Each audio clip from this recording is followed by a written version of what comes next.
안녕하세요. 마산 CAD 디자인학원의 정쌤입니다. 이번에는 엑셀에서 우리 데이터표라는 거에 대해서 한번 살펴보도록 하겠습니다. 상단 메뉴에 데이터에 보면은 가상 분석이 있어요. 여기에 데이터표라고 되어 있는데, 자, 데이터표 같은 경우는 우리가 어떤 통계 값의 변화에 따른 결과 값의 변화 과정을 한 번의 연산으로 빠르게 계산하여 표의 형태로 표시하는 기능인데, 자, 현재 보시면은 지금 11월 영업이익이 되어 있어요. 그래서 판매가가 얼마, 판매량 얼마일 때 매출 총액 이래 되겠죠. 그리고 영업이익은 우리가 1,800만원입니다. 그래서 현재 나와 있는 이렇게 직접 입력된 걸로 가지고는 데이터표를 활용하면은 할 수가 없어요. 왜냐면은 이런 것들이 매출 총액이나 영업이익 이런 것들이 우리가 이 표와 연관이 돼서 함수식에 의해서 계산이 돼 있어야만 됩니다. 그래서 이렇게 직접 입력하는 게 아니고, 자, 볼게요. 자, 여기 같은 경우 우리가 매출 총액 같은 경우는 지금 판매가가 16,000원이고 판매량이 3,000이죠.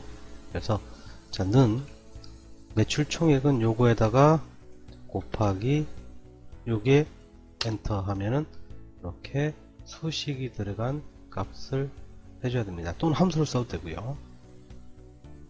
영업이익 같은 경우는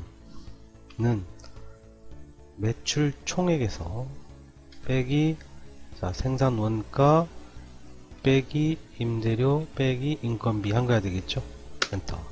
이렇게 해서 나온 수식에 의한 값이 돼야지 함수에 의한 이렇게 직접 입력해서는 안 된다라는 얘기예요.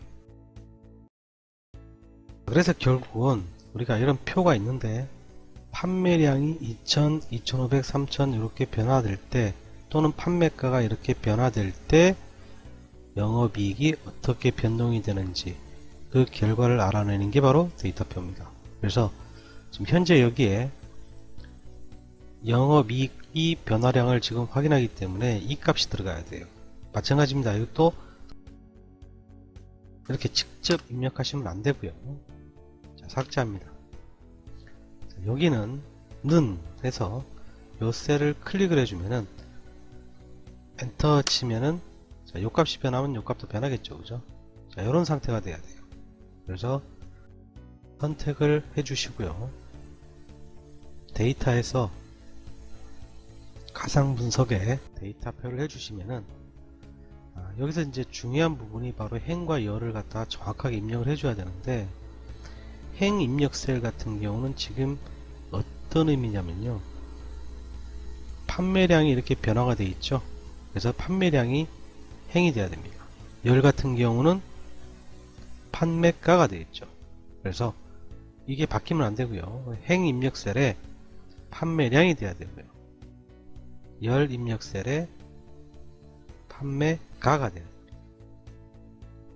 자, 확인하시면은 이렇게 우리가 자동으로 표가 생성된 것을 알 수가 있습니다. 그래서 위에 표에서 판매량이 3,000이고 16,000일 때 영업이익이 이렇게 나왔죠. 자, 판매량이 3,000이고 16,000일 때 영업이익이 맞죠. 그죠? 자, 3,500이고 16,000일 때는 얼마에 이런 영업이익 변화량을 쉽게 구할 수가 있습니다. 한 번 더 해보겠습니다. 대출 상환 금액인데요. 대출 원금이 2천만원이고 연 이율이 6%예요. 상환 기간은 5년이고요. 자, 월 상환 금액이 얼마냐? 자, 요거 같은 경우 우리가 함수를 쓰는데, 여기 보시면 PMT 함수를 써야 돼요. 그래서 는에서 PMT 함수를 쓰는데, 이자율, 납입기간, 대출금 이렇게 돼 있어요. 공식이, 기본식이. 그래서 이자율 같은 경우 연간 6%면은 나누기 12 하면은 월별로 되겠죠. 또 납입기간도 5년이면은 1년 12개월에서 곱하면은 60개월이 되겠죠. 자, 해봅니다. 는 PMT 함수가 들어가는데요.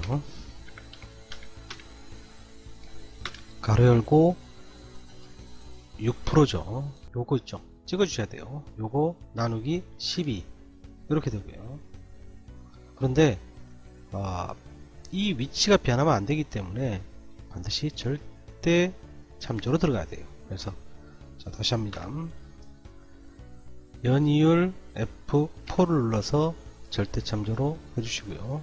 나누기 12 이렇게 되겠죠. 자, 콤마.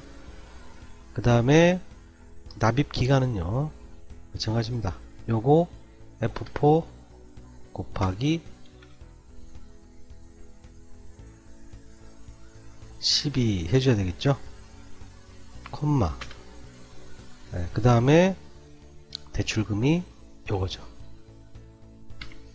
가로 닫고 엔터 하면은 이렇게 되겠죠.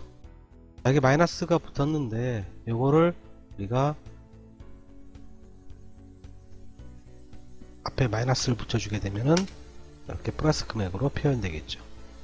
그래서 이자율 변동에 따른 상환 금액에서 이 부분에 상환 금액일 때요 는 요것이 이렇게 들어와 줘야 돼요. 자, 이럴 경우에 범위를 선택을 해서 데이터에 가상 분석에 데이터표를 해주면은 자, 이 부분 같은 경우는 한 방향밖에 없죠. 행이 아니고 열만 표시가 되어 있어요. 그래서 이 부분에는 들어갈 필요 없고 열 부분에 뭐가 들어갔냐면 이렇게 이자율이 들어가겠죠. 그렇죠?